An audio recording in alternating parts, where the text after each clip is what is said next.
দক্ষিণ এশিয়া বরাবরই একটি অস্থিতিশীল ভূরাজনৈতিক অঞ্চল। এর কেন্দ্রে রয়েছে ভারত ও পাকিস্তানের দীর্ঘদিনের বৈরী সম্পর্ক। সম্প্রতি কাশ্মীরের পেহেলগামে সন্ত্রাসী হামলার ঘটনায় আবারও মাথাচাড়া দিয়ে উঠেছে সংঘাতের সংখ্যা। সীমান্তে বাড়ানো হয়েছে সেনা মোতায়েন, চলছে গোলাগুলিও। ধারণা করা হচ্ছে এই উত্তপ্ত পরিস্থিতিতে দুদেশের সম্ভাব্য যুদ্ধ সীমিত পরিসরে সীমাবদ্ধ থাকবে না। এর ফলে সরাসরি প্রভাব পড়তে পারে প্রতিবেশী বাংলাদেশ সহ গোটা দক্ষিণ এশিয়ায়। 1965 ও 1971 সালে ভারত পাকিস্তানের যুদ্ধ দক্ষিণ এশিয়ার মানচিত্রই পাল্টে দিয়েছিল। বিশেষ করে 1971 সালের যুদ্ধের পর বাংলাদেশের অভ্যুদয় হয়। এ সময় যুদ্ধের অভিঘাতে লক্ষ লক্ষ শরণার্থী ভারতের দিকে আশ্রয় নিয়েছিল। তৎকালীন বাংলাদেশও ছিল সরাসরি সংঘাতের মধ্যে।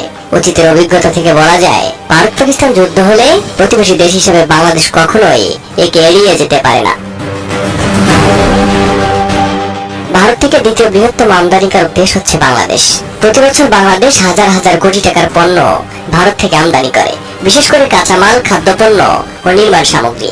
যুদ্ধ পরিস্থিতিতে ভারতের অভ্যন্তরীণ সরবরাহ ব্যবস্থা ব্যাহত হলে বাংলাদেশে পণ্য সংকট দেখা দিতে পারে। বিশেষ করে চাল, পেঁয়াজ, গম, ডালের মতো নিত্য প্রয়োজনীয় পণ্যের দাম দ্রুত বৃদ্ধি পাওয়ার সম্ভাবনা রয়েছে। পাশাপাশি পাকিস্তান থেকেও কিছু পণ্য আমদানি হয়, যদিও পরিমাণে কম, কিন্তু সেটিও বিঘ্নিত হবে।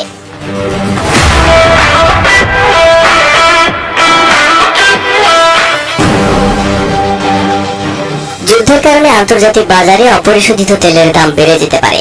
বাংলাদেশ যেহেতু জ্বালানির বড় অংশ আমদানির উপর নির্ভরশীল, তাই সরাসরি জ্বালানি সংকট ও বিদ্যুৎ উৎপাদনে বিঘ্নের সম্মুখীন হতে পারে। তার প্রভাব সরাসরি পরিবহন খরচ ও খাদ্যপণ্যের দামে অনুভূত হবে।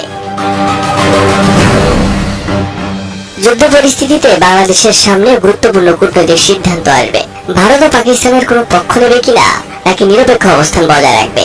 যদিও বর্তমানে ভারতের সাথে সম্পর্কের অবনতির পর ঘনিষ্ঠতা বেড়েছে পাকিস্তানের সাথে, তারপরে বাংলাদেশ চাইবে নিরপেক্ষ অবস্থান বজায় রাখার। যেহেতু বাংলাদেশের সাথে ভারতের অর্থনৈতিক এবং সাংস্কৃতিক সম্পর্ক রয়েছে, বিশেষ করে নিরাপত্তা, বাণিজ্যিক সহযোগিতার ক্ষেত্রে, তাই ভারত কিছু নির্দিষ্ট সমর্থনের প্রত্যাশা করতে পারে। অন্যদিকে মুসলিম সংখ্যাগরিষ্ঠ দেশ হিসেবে পাকিস্তানের সঙ্গে বাংলাদেশের ধর্মীয় ঐতিহাসিক বন্ধন রয়েছে। সুতরাং যেকোনো এক পক্ষকে প্রকাশ্যে সমর্থন বাংলাদেশের জন্য কূটনৈতিক ভারসাম্য হারানোর ঝুঁকি তৈরি করতে পারে। যদিও বর্তমানে পাকিস্তানের সাথে বাংলাদেশের সখ্যতা ভারতের মাথা ব্যথার কারণ।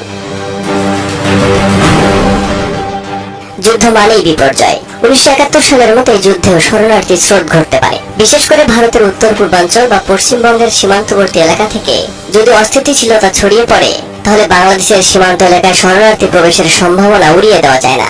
এই পরিস্থিতিতে বাংলাদেশকে আন্তর্জাতিক সংস্থাগুলোর সহায়তায় মানবিক শিবির তৈরি করতে হতে পারে, যা হবে অভ্যন্তরীণ নিরাপত্তা ব্যবস্থাপনায় নতুন চাপ। পরিস্থিতির ভয়াবহতা সত্ত্বেও বাংলাদেশের জন্য কিছু সুযোগ তৈরি হতে পারে। যদি বাংলাদেশ শান্তি প্রতিষ্ঠায় ভূমিকা রাখতে পারে, তাহলে দক্ষিণ এশিয়ার নেতৃত্বে বাংলাদেশের গ্রহণযোগ্যতা বাড়বে। আঞ্চলিক সহযোগিতার ক্ষেত্রেও বাংলাদেশ একটি মডেল হিসেবে নিজেদের প্রতিষ্ঠা করতে পারবে।